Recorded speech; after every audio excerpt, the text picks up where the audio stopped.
Welcome back to the Fifth Guild Podcast. I'm your host, Eric. And I'm co-host Scott. And today we're going to be going over chapters 16 through 20 of Academy Arcanist. And in the previous chapters, we had just fought against the spider creature thing, the creepy puppet spider thing. The Knightmare. Not a nightmare, the other Knightmare. Right, not the cape one, but yes. So Gray was severely injured, and all of a sudden he felt this tingling sensation, and he accepted it. And this is where chapter 16 to orientation picks up at. And we see Gray coming out of his sleep and basically is in the infirmary. He rolls out of bed and just kind of starts walking around the academy. Like he knows where he's going. Exactly. Let's not just stay in the infirmary where we should be, but we're going to wander around and see everything else. Mind you, we're also wearing just pants. Which, as a guy, it's not a big deal, but, you're walking around this completely random place in just pants. Where you're trying not to get kicked out of. This is essentially the second year of going to Hogwarts for Harry and Ron when they're crashing into the Whomping Willow with the car. They're not doing a good job of not trying to get expelled. Thankfully, as we're walking around, Piper ends up finding him and taking him to go get dressed. She is described as being dressed basically to the nines, and she's not even hungover. It's the first time. It's the first time we've seen her in a feel-good state. Right, and I feel like the dress to the nines is overshadowed by the fact that she's not hungover. It is the more alarming. Alarming is the wrong word. It's the more surprising. It could work for both. It's nice to know that she does take her job seriously, even if she is hungover most of the time. So Piper takes us down to the laundry room where we find this super massive and impressive pipe system that is going all over the place. There are these giant tubs that are washing clothes and doing all sorts of things. We get to meet an Engkanto arcanist who is actually doing all of the laundry using telekinesis. We meet Marianne Beets, who is the head of housekeeping, and I feel like she's this forgotten person in the dungeon. She only gets talked to when you need something. Nobody just comes down to visit her and see how she's doing or whatever. It's oh hey, I need clothes right now. So she has this huge speech and tour that she's going to basically set up and give because of the fact that she can do this. She's the head of housekeeping. Unfortunately, though, we do not have time as the headmaster is waiting for us to be in the courtyard to give his opening address to the new apprentices, new students.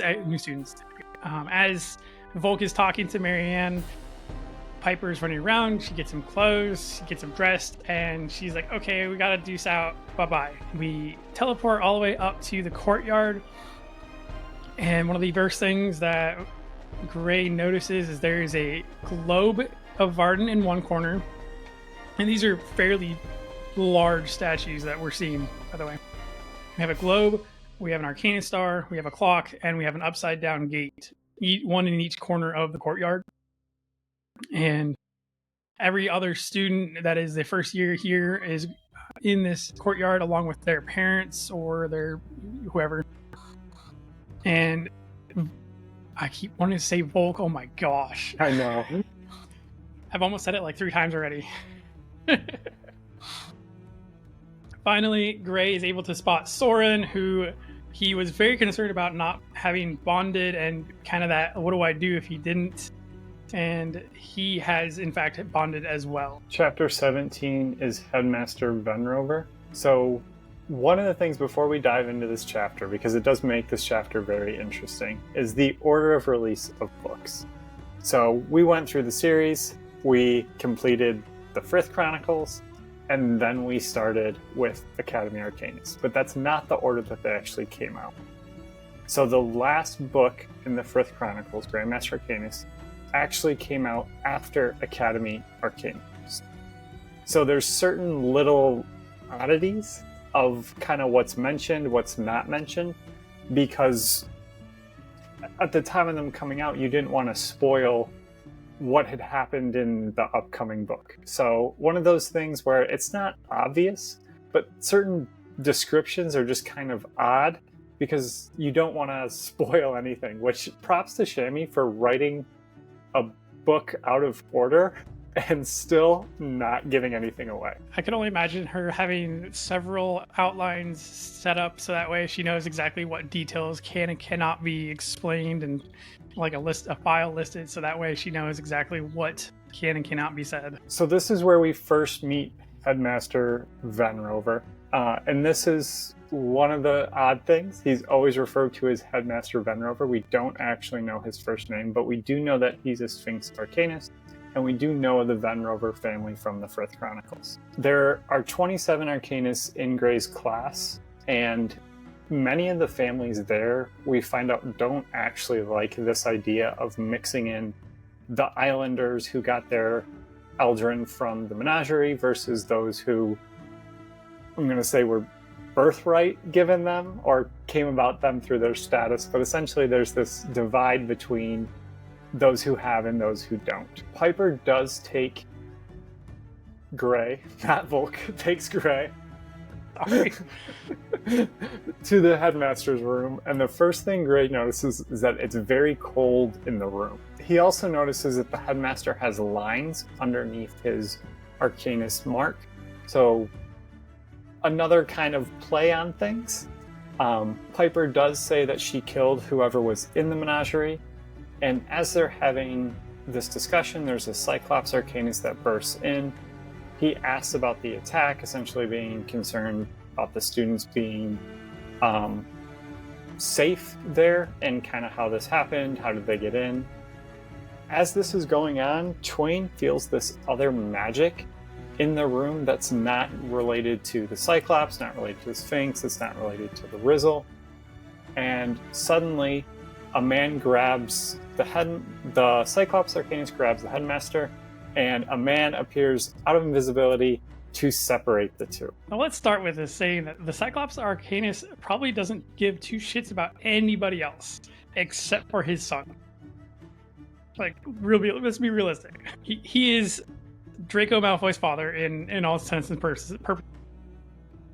Not as important. Doesn't have a cool cane, but yeah, he's a Malfoy.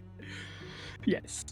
And this is one of those things where, kind of looking back at what we know, there are a few things that stand out about this. One, Gray points out that there are lines under his mark, which we know is usually meaning that somebody is second bonded. And we also know of somebody who can go invisible and makes things very cold. At what point, so because obviously, like you said, this came out first. Did you read this and then read the 8th book of the Frith Chronicles? Yes, I did. At what point did you realize, okay, this has got to be Adelgis? When they first come and they mentioned it's Headmaster Venrover, I was like, oh, this fits Adelgis perfectly. He's a headmaster of a school. That's perfect. But then you get there and he's a Sphinx Arcanist. And you're like, that doesn't line up. And there's no way Shammy would kill Felicity.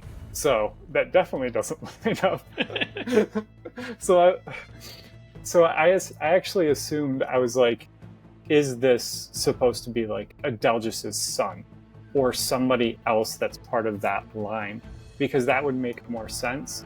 The second bonded, it's one of those things where you're kind of like, he's second bonded, but I don't know if that's something that Shammy points out because Volk is second bonded and it's something that comes up a lot in the series, or if it's important to the character's story. So the man, you figure like, oh, this is Fane, but in my head I was like, it's not Adelgis. Is Fane just like protecting his son? So at this point, I still assumed this was actually Adelgis' son and not Adelgis. I think mainly because I didn't want Felicity to die more than anything. Like, I was just hoping in my brain, like, no, there's no way Adele just lost the most boss of all powers. You're reading every chapter like, okay, she didn't die yet. She didn't die. She didn't die. She didn't die. And then all of a sudden... Oh, no. Moving into chapter 18, the new Reaper Arcanist. Again, we mentioned Sorin did bond. We don't know what or who he bonded to, so we're still trying to figure that out. Gray makes it back down to the dining hall. They have literally all of the food options. They have cooked meats. They have any kind of fruit or vegetable that you would want. Literally, the sky is the limit when it comes to the food available.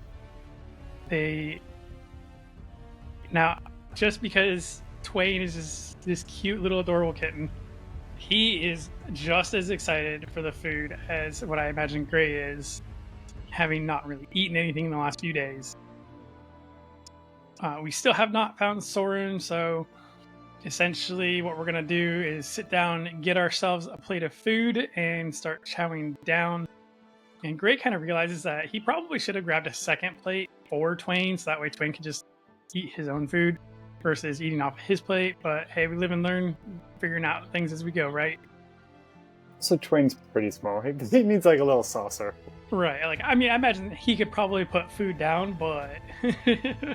Now, since everybody is done eating, we are going to go on a tour, and the first stop is going to be at the library. We see, as we are walking down the hall, a stone golem and a coatl, and I love that they bring out point of stopping at the library first, as they are expected to go and visit and be a part of, find books in the library itself. And we know dang well that Zaxxas had nothing to do with this, because he does not like libraries. Zaxxas doesn't do books. So as we are continuing our tour, we have a training field that we are coming up to next, and they discuss the events that are going to be taking place at this training field. They even have clubs are encouraged to join one, and I imagine you have like a chess club or something, some kind of intellectual game of sorts, not necessarily physical, but some kind of game like that, strategy game. I wonder what other kind of clubs would there be, because I know we get mentioned a few others later on down the road, but what other clubs do you think would be involved in this school? If you guys have any thoughts, put it down below in the comments. Scott, what do you think? My first thought is I just hope there's a flying club, and they set up rings and do stunts and stuff like that with the arcanist that can fly. That's pretty cool, because we have there's a sailing club for, okay, well, yeah, it's on a lake, whatever. But I feel like it'd be cool to see some people do some loop-de-loops. Especially with all these wind augmentation stuff that we have. Oh, yeah. I still don't even know what kind of club I would be excited for. There's just so much possibility. I know, it's so dependent on who you're bonded to as well, because, most of these students are freshly bonded, so your first thing is I want to try out my powers. Exactly. We do continue our tour, and we do end up meeting back up with Waste at the bottom of a spiral staircase to get up to the dorms. This is where we find out that Nini, in fact, is the one who bonded with Waste, the Reaper. And in her haste of wanting to not reveal exactly how she bonded, she lies about it and basically says that she had to go kill an animal, and that she killed a rabbit while in the menagerie. Chapter 19 is the dorms. So the dorms are separated for boys and girls. It also has heated water, which is a major upgrade for those that were coming from the islands. There's a treehouse outside for the larger Eldrin who wouldn't fit into the dorms themselves. The ones with smaller Eldrin, so Kitsune, Knightmare, Twain, they're all hanging out in the dorms, but we do know there's dragons and other large creatures that would destroy walls. So they have a treehouse, which is pretty cool as well. We do find out that Sorin does arrive, he does show up, and to show off his powers, he uses some magic to transform with his Eldrin. I will say that I like that Sorin was making him guess and not just being I'm bonded to... The what's that Pokemon? And that's kind of what it reminds me of. Like, how you got to guess it. And chapter 20, classmates, we see that Twain has changed into a Knightmare. Oh my gosh. This is freaking epic. So Sorin is a Knightmare arcanist. We have Gray, who is a Mimic arcanist. And we have Nini, who's a Reaper arcanist. Holy crap, this is awesome. I also like that we had when we were introduced to the Knightmare, his name is Sorin.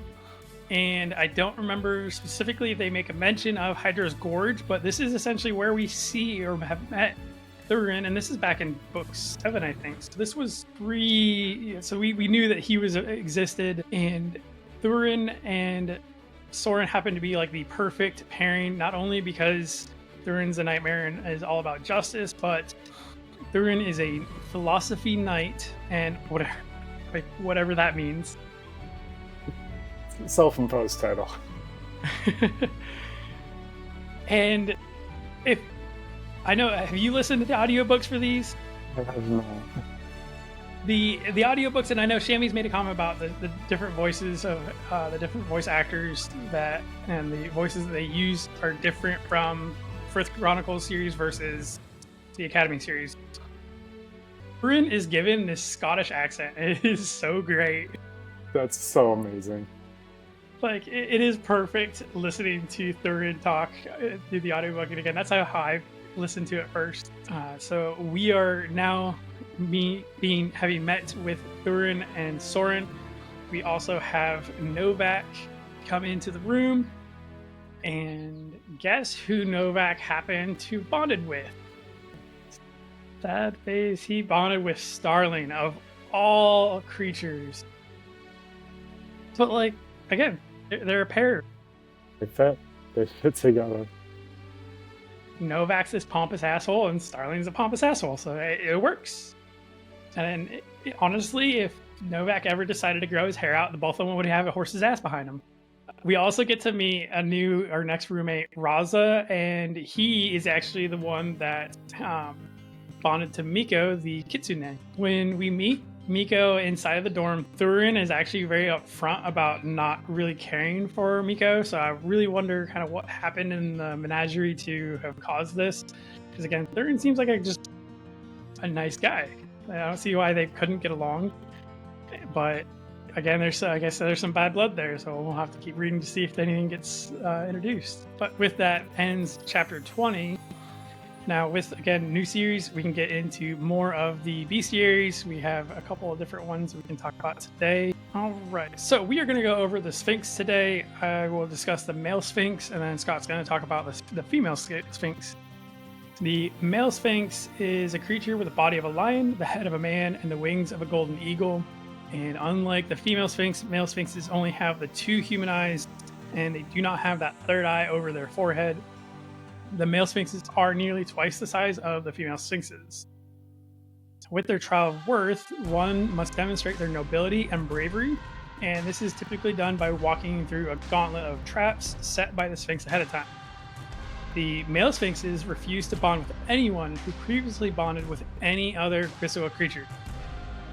So good thing that we didn't meet up with a male Sphinx. Now with the male Sphinx's tier, it is a tier 3 creature, and their reproduction is a fable. Male Sphinxes are born whenever the soul of a wise ruler is reincarnated as a mystical creature. This is something that we're actually going to learn a lot more about in this series, so I'm going to just kind of leave that as it is until we get later on down that road.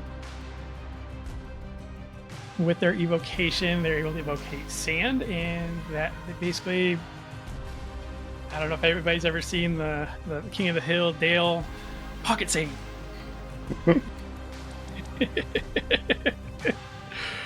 But they can use an intense blast and capable of marring skin and slowly trickling grains of sand from the wrinkles of their palms. Their manipulation is sight, and that they are able to manipulate the sight of people in the nearby vicinity. They can render somebody completely blind, they can restore sight, or they can distort people's sight so that they only see what the Sphinx or his arcanists want them to see. So he can give them totally trippy ass dream visions. With their augmentation, they have the ability to augment strength, and they are able to do this on themselves or others. They do grant the increased strength, and this is also can improve someone else's lifting power by 5 times, depending on the age of the Sphinx, and the proficiency of the arcanist. In imbuing, they have what's called lustrous mane, and this is when the male Sphinx's mane is used to create an item, it usually becomes unbreakable. And when the male Sphinx magic is used to create an artifact or trinket, they become strength granting in nature. So this is probably what Link was given to be able to lift the bomb flowers out of the plants, given by the Gorons. Their aura is the eternal rain. I'm so sorry that I have to be so cheesy like this. I love it. Their aura is eternal rain, and it's essentially when a male Sphinx arcanist can create the aura. Their surrounding glows with the slight golden hue. While this golden hue is active, the arcanist and all of their allies are physically stronger. They cannot be poisoned, cannot be mind controlled, and they can see through illusions. So this is a pretty solid buff on the offense, at least. Their innate abilities are that their arcanists are immune to mind control and all poisons or venoms, including magical poisons and venoms. So I imagine these, since male Sphinxes are either extinct or extremely difficult to find, this is probably why Callisto did not have a Sphinx trinket or anything like that. Well, I guess the trinket wouldn't work. They wouldn't be good. Yeah. But they wouldn't be able to be killed by the basilisk venom, so there's that. Now we have a Gaius true form type, and they must build a grand monument to themselves that stands in a nation for more than 10 years without defacement in order for their Eldrin to transform. This monument must be the largest in the nation, and its place in it or to count. I guess we could say they're self-absorbed. Yeah. With their true form appearance, the Sphinxes become metallic golden in coloration, and their tail taking on a translucent and ethereal quality. The Sphinx's wings become larger, and the underside of the feathers are black and speckled with stars. Their true form ability is called Borrowed Time, and this is where they become immune to negative time effects such as rapid aging, entropy, rot, and can temporarily borrow their future self to gain skills they likely would have in the future that they don't have right now, such as borrowing the ability to wield a sword or something like that, because in their future they took lessons to learn how to wield a sword. The in-world lore of it, Sphinxes are seen as the less magical compared to the female variants, but they are also acknowledged to be the tougher and more physically capable. But despite that, few people bond with male Sphinxes, so they remain shrouded in mysteries. And then, obviously, the real-world inspiration, they are based off of the myths surrounding the lion's strength and brutality. They also take some inspiration from all-seeing Sphinxes, though to much a lesser extent. Shifting over to the female Sphinx. So these are also known as all-seeing Sphinx. It's a creature. They have the body of a lion, the head of a woman, and the wings of a golden eagle. They do have 3 eyes, 2 human eyes, and then a single eye on their forehead, which remains closed the majority of the time. To bond with them, you have to demonstrate wisdom and maturity instead of strength. So they're more inclined to bond with individuals who have lost their previous Eldrin and have learned from the pain of the loss. So it makes a lot of sense that they would bond with the Headmaster. They are tier 3 in our Fable reproduction, so whenever a lost soul finds its way out of the abyssal hells without any guidance, we get a female Sphinx. Similar to the males, they do also evoke sand, pocket sand in this case, and they are able to manipulate sight in the same way. Their augmentation is known as location clairvoyance, so when they augment themselves, they can open their 3rd eye and see places beyond their surroundings. This would allow them to see people or objects in a faraway location as long as the Sphinx has met them or seen them before. When they augment other people, they do gain the ability to see where they have been previously, as though their life was being rewound in front of their eyes. When imbuing, they are able of creating an object which is able to locate any person or object. So this is the occult compass that we've seen before.